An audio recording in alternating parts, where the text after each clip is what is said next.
وہ خزائن جو ہزاروں سال سے مدفون تھے،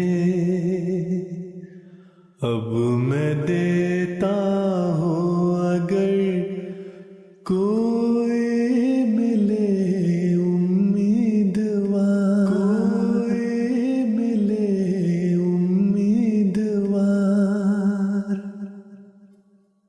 اعوذ باللہ من الشیطان الرجیم، بسم اللہ الرحمن الرحیم۔ درس از تحریرات سیدنا حضرت اقدس مسیح موعود علیہ السلام۔ اللہ تعالیٰ جل شانہ و عز اسمہ کے بارے میں حضرت مسیح موعود علیہ السلام فرماتے ہیں، وہ خدا جو تمام نبیوں پر ظاہر ہوتا رہا اور حضرت موسیٰ کلیم اللہ پر بمقام طور ظاہر ہوا اور حضرت مسیح پر شعیر کے پہاڑ پر طلوع فرمایا اور حضرت محمد مصطفیٰ صلی اللہ علیہ وسلم پر فاران کے پہاڑ پر چمکا، وہی قادر قدوس خدا میرے پر تجلی فرما ہوا ہے۔ اس نے مجھ سے باتیں کیں اور مجھے فرمایا کہ وہ اعلیٰ وجود جس کی پرستش کے لیے تمام نبی بھیجے گئے میں ہوں، میں اکیلا خالق اور مالک ہوں اور کوئی میرا شریک نہیں، اور میں پیدا ہونے اور مرنے سے پاک ہوں۔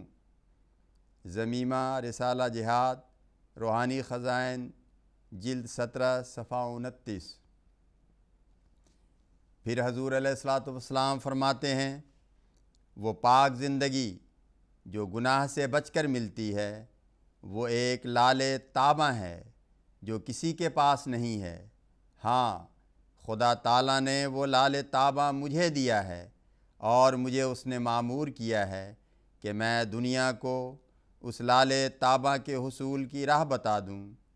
اس راہ پر چل کر میں دعویٰ سے کہتا ہوں کہ ہر ایک شخص یقیناً اس کو حاصل کر لے گا، اور وہ ذریعہ اور وہ راہ جس سے یہ ملتا ہے ایک ہی ہے جس کو خدا کی سچی معرفت کہتے ہیں۔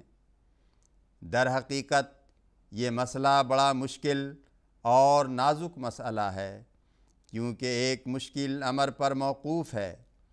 فلاسفر جیسا کہ میں نے پہلے کہا ہے، آسمان اور زمین کو دیکھ کر اور دوسرے مصنوعات کی ترتیب ابلغ و محکم پر نظر کر کے صرف اتنا بتاتا ہے کہ کوئی صانع ہونا چاہیے، مگر میں اس سے بلند تر مقام پر لے جاتا ہوں اور اپنے ذاتی تجربوں کی بنا پر کہتا ہوں کہ خدا ہے۔ الحکم مورخہ 17 دسمبر 1901 صفحہ 3 تا 4۔ اسی طرح حضور علیہ السلام فرماتے ہیں، ہمارا بہشت ہمارا خدا ہے، ہماری اعلیٰ لذات ہمارے خدا میں ہیں، کیونکہ ہم نے اس کو دیکھا اور ہر ایک خوبصورتی اس میں پائی۔ یہ دولت لینے کے لائق ہے اگرچہ جان دینے سے ملے، اور یہ لال خریدنے کے لائق ہے اگرچہ تمام وجود کھونے سے حاصل ہو۔ اے محرومو، اس چشمہ کی طرف دوڑو کہ وہ تمہیں سیراب کرے گا۔ یہ زندگی کا چشمہ ہے جو تمہیں بچائے گا۔ میں کیا کروں اور کس طرح اس خوشخبری کو دلوں میں بٹھا دوں؟ کس دف سے میں بازاروں میں منادی کروں کہ تمہارا یہ خدا ہے تا لوگ سن لیں، اور کس دوا سے میں علاج کروں تا سننے کے لیے لوگوں کے کان کھلیں۔ کشتی نوح روحانی خزائن جلد 19 صفحہ 21 تا 22۔ اللہم صلی علی محمد وآل محمد وبارک وسلم انک حمید مجید۔